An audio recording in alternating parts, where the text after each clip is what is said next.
रात के 12 बज रहे थे। शहर की गलियां सूनी और हर तरफ अंधेरा फैला हुआ था। मैं अपने कमरे में अकेला था, लेकिन तभी मेरी जेब में रखा फोन अचानक चमक उठा। एक अनजाना नंबर, ऐसा नंबर जो मैंने कभी नहीं देखा था। सांसें थम सी गईं। मैंने हिम्मत जुटाई और कॉल रिसीव किया। फोन के दूसरी तरफ एक धीमी फुसफुसाती हुई आवाज आई। कृपया मेरी मदद करो, मैं फंसी हुई हूं।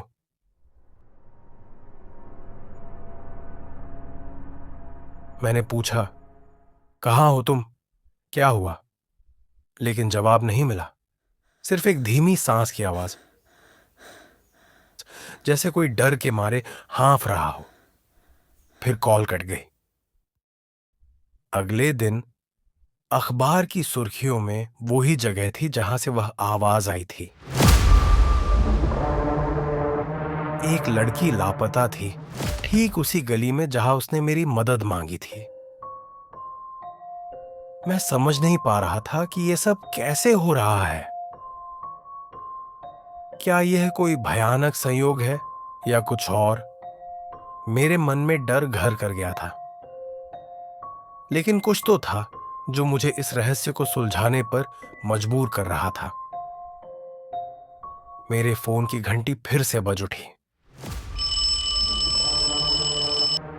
क्या इस बार कोई जवाब होगा, या फिर ये आखिरी कॉल होगी? फोन की घंटी फिर से गूंजी। मेरी उंगलियां कांप रही थी। मैंने हिम्मत जुटाई और रिसीव किया। तुमने मेरी आवाज सुनी? तो मैं तुम्हें बता दूं। फुसफुसाती हुई आवाज ने कहा। मैं यहाँ फंसी हूँ, एक पुराने हवेली में, जहां मौत के साए हर दीवार पर है। मेरे दिमाग में सवालों की बाढ़ आ गई। मैंने पूछा, कौन हो तुम? कैसे यहां फंसे? पर जवाब में सिर्फ एक सिसकती हुई आवाज थी। अगर मैं यहाँ से बाहर नहीं निकली तो मेरी कहानी भी तुमसे ही खत्म होगी। फोन फिर से कट गया। मेरी सांसें भारी हो गईं। मैंने तुरंत उस हवेली का पता खोजने की कोशिश की,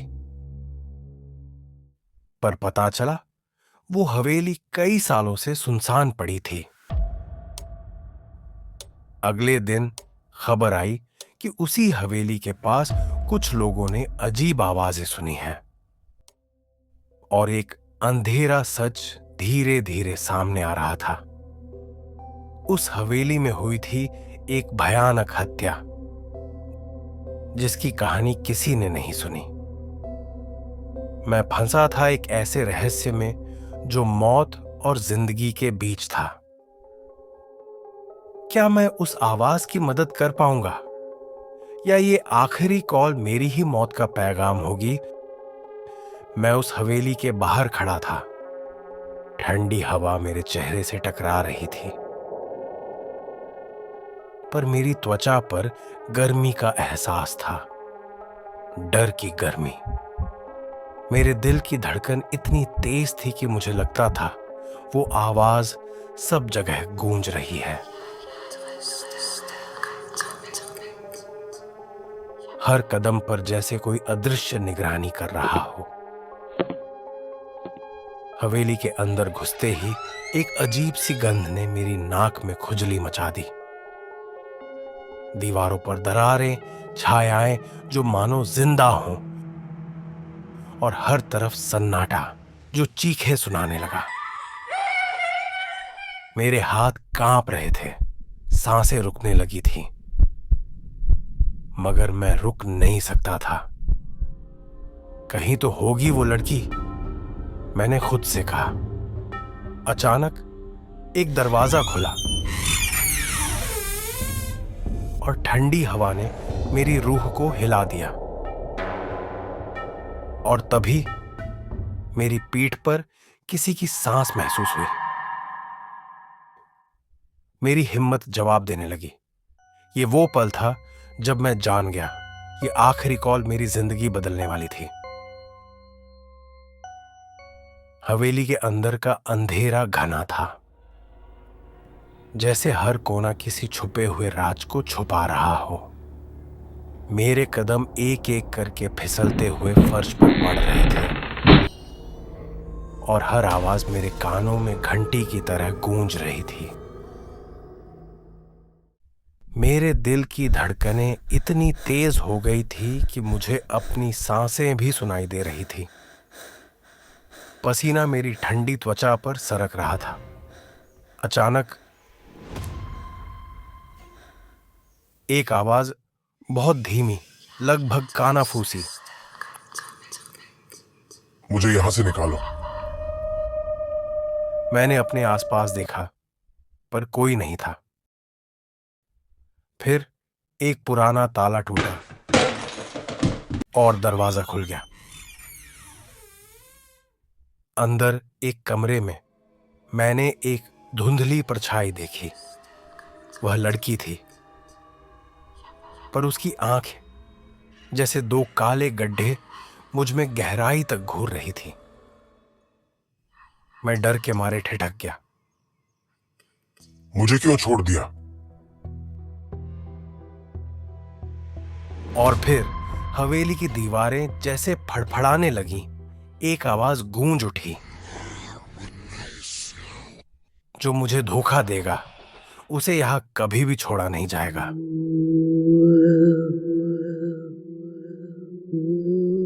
मेरी हिम्मत जवाब देने लगी, पर कोई रास्ता नहीं था। मैं समझ गया कि ये आखिरी कॉल अब केवल मेरी कहानी नहीं, बल्कि मेरी लड़ाई थी। क्या मैं इस हवेली के भूतों से बच पाऊंगा, या ये आखिरी कॉल मेरी कब्र की घड़ी साबित होगी? जैसे ही मैंने उस कमरे में कदम रखा, हवेली की दीवारें जैसे जिंदा हो उठी। एक जोरदार ठोकर लगी और दीवारों से आवाजें आने लगीं। फुसफुसाते हुए, चीखते हुए और कहीं कहीं जोर जोर से हंसती हुई। मेरा दिल तो मानो छलनी हो रहा था। पसीना मेरी पीठ से टपक रहा था। हवा में अचानक ठंडक फैल गई, इतनी ठंडी कि मेरी हड्डियां कंप गईं। मेरे सामने एक पुरानी झाड़ू अपने आप उठी और जोर से फर्श पर गिरी। कभी कभी दीवारों पर चमकती परछाइयां मानो मेरे करीब आ रही थीं, और एक साया मेरे सिर के ऊपर से उड़ता हुआ गुजरा। मैंने अपनी हिम्मत जुटाई और आवाज को पुकारा, तुम कौन हो? क्या तुम सच में जिंदा हो? जवाब में एक धीमी, कांपती हुई हंसी गूंज उठी। फिर अचानक सारे कमरे की लाइटें चली गई। अंधेरे में मैं कुछ भी देख नहीं पा रहा था, मगर कानों में एक धीमी आवाज फिर से गूंजने लगी, यहां से मत भागो, ये हवेली तुम्हें कभी जाने नहीं देगी। मेरे पैर कांपने लगे, मेरी सांसें टूटने लगीं, और मैं समझ गया कि यह भूतिया हवेली सिर्फ डरावनी कहानी नहीं, बल्कि एक जिंदा दर्दनाक सच थी। क्या मैं इस दुष्ट हवेली के जाल से बच पाऊंगा, या ये आखिरी कॉल मेरी आखिरी आवाज होगी? बहुत साल पहले, जब मैं कॉलेज में था, मेरी जिंदगी कुछ भी आसान नहीं थी। मैं नशे में था, जिंदगी से थक चुका था, और मेरी सोच भी धुंधली थी। एक रात जब मैं अपनी कार में था, एक भयंकर एक्सीडेंट हो गया। मेरी नजरों के सामने कुछ भी साफ नहीं था। अंधेरा, शोर और दर्द।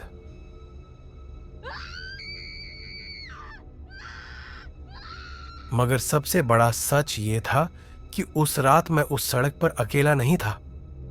मेरे साथ एक लड़की थी।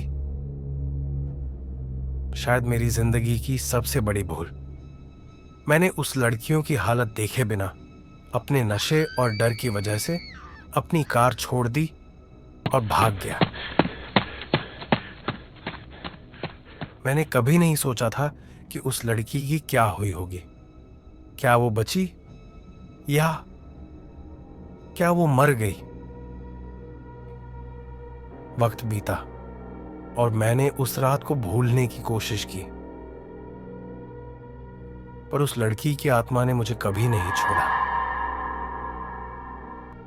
आज जब मैं उस हवेली में खड़ा हूं और वो आवाज मेरे कानों में गूंजती है, मैं तुम्हें लेने आई हूं। मेरे अंदर वो पुरानी यादें ताजा हो गई। मेरी रूह कांप उठी। वो लड़की जिसे मैंने छोड़ दिया था अब मेरी जिंदगी में भूत बनकर लौट आई थी। उसने मुझे सजा देने नहीं बल्कि अपने साथ ले जाने का फैसला किया था। शायद ताकि मैं उसकी कहानी सुना सकूं, उसके दर्द को समझ सकूं और शायद उसे माफ कर सकूं। मेरे दिल की धड़कनें अब और तेज हो रही थीं और मेरे पूरे शरीर में ठंडक दौड़ गई थी। मेरे सामने की परछाई धीरे धीरे एक लड़की की शक्ल लेने लगी। उसकी आंखों में दर्द था, गुस्सा था और कहीं कहीं एक कशमकश। तुमने मुझे छोड़ दिया था। उसकी आवाज कड़क थी, पर अब तुम मेरे साथ आओगे। मैं समझ गया था कि ये आखिरी कॉल सिर्फ डरावनी कहानी नहीं थी। ये मेरी जिंदगी की सबसे बड़ी सच्चाई थी। क्या मैं इस सच्चाई का सामना कर पाऊंगा या फिर मैं उसी रात खो जाने वाला इंसान बन जाऊंगा? मैं आज उस हवेली में खड़ा हूं जहां हर दीवार एक अधूरी चीख को अपने अंदर दबाए बैठी है, जहां हवा भी खामोश है और सन्नाटा मेरी रगों में उतर रहा है। मेरे कदम जैसे किसी अदृश्य शक्ति की गिरफ्त में हैं, मुझे वहीं खींच कर लाए हैं जहां मेरा अतीत अब भी जिंदा है। आज मैं उस दिन का सच बताऊंगा जिसे मैं सालों से अपनी आत्मा के तहखाने में छुपाए बैठा हूं। मैं कॉलेज में था, जवानी का जोश था, मगर रास्ता नहीं। हर रात शराब, हर सुबह सन्नाटा। मैं खुद को धीरे धीरे खोता जा रहा था। फिर आई वो रात जिसने मेरी जिंदगी बदल दी। मैं अपनी कार चला रहा था, बहुत ज्यादा पी रखी थी। सड़क खाली थी और मेरी रफ्तार तेज। फिर अचानक एक झटका लगा। सामने एक लड़की थी, खून में डूबी, कांपती हुई। वो जमीन पर गिरी हुई मुझसे मदद मांग रही थी। भाई, प्लीज मुझे हॉस्पिटल ले चलो। मैं डर गया। पुलिस केस, नाम खराब होना, जेल, सब दिमाग में घूमने लगा। मैंने देखा भी नहीं, बस गाड़ी घुमाई और वहां से भाग गया। कायर था मैं, या शायद सिर्फ डरपोक। सालों बीत गए, लेकिन वो रात मेरी नींदों में कांटे बनकर चुभती रही। मैं उसी हवेली में खड़ा हूं जहां उसकी आत्मा मुझे बुला रही है। वो लड़की जिसे मैंने मरते हुए पीछे छोड़ दिया था।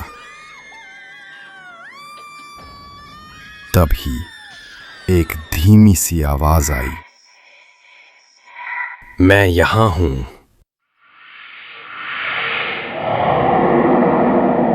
मैंने मुड़कर देखा। धुंध में एक परछाई धीरे धीरे मेरी ओर आ रही थी। वो वही थी। उसकी आंखों में दर्द नहीं था, बस एक सवाल था, तुमने मुझे क्यों छोड़ा? मैं चुप था, शब्द नहीं मिल रहे थे। वो पास आई और बोली, मैं उस रात मरी नहीं थी, तड़पती रही, सांसें रुकी नहीं थी मेरी, पर तुम नहीं लौटे। मेरा शरीर तो मिट गया, पर मेरी आत्मा मेरी अधूरी कहानी के साथ यहीं अटक गई। मैंने उसकी आंखों में झांका। वहां नफरत नहीं थी, बस एक सन्नाटा। वो चाहती थी कि मैं उसकी कहानी सुनूं, उसे समझूं, उसे दुनिया को बताऊं। उसने कहा, वो एक सामान्य लड़की थी, सपनों से भरी हुई, और उस दिन वो डॉक्टर बनने जा रही थी। लेकिन मेरी एक गलती उसका सब कुछ खत्म कर गई। अब वो बस मेरा इंतजार कर रही थी, मुझे सजा देने का इंतजार। और ये हवेली अब सिर्फ ईंटों की इमारत नहीं, एक बंद दरवाजा है, जहां सच कैद है और हर चीख मेरी आत्मा को बुला रही है।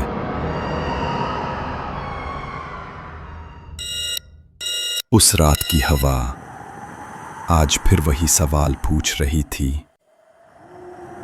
अगर मैंने मदद की होती तो क्या वो जिंदा होती?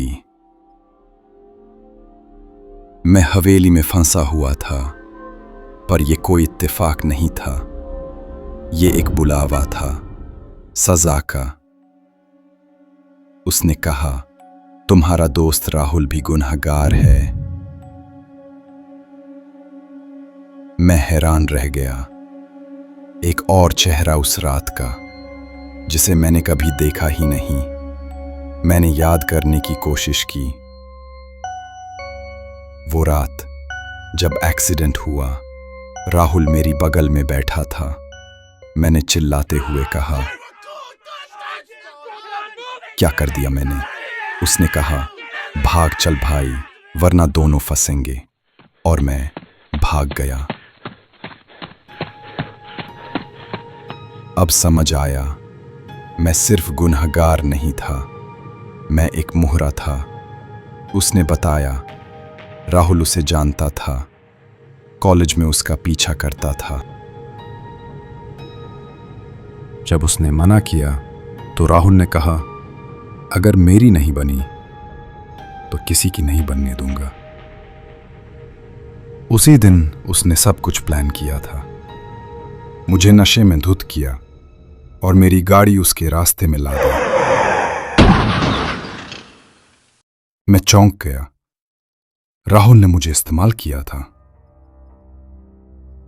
अब हवेली की दीवारें कांपने लगीं, फर्श से खून की बूंदें उठने लगी,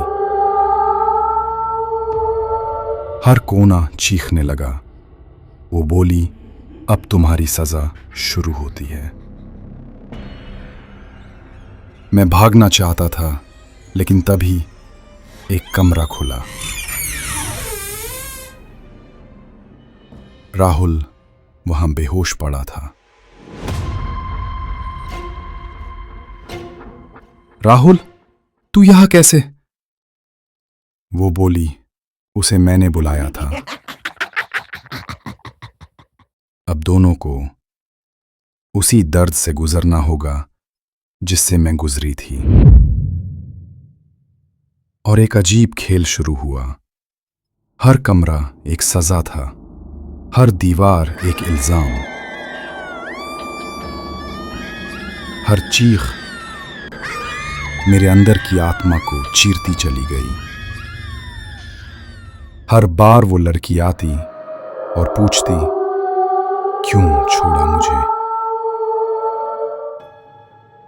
3 रातों तक ये चलता रहा। मैं टूटा, मैं थक गया। मैंने जमीन पर गिरकर कहा, माफ कर दो। तेरी कहानी मैं सबको सुनाऊंगा, तेरी आत्मा को मुक्ति दूंगा।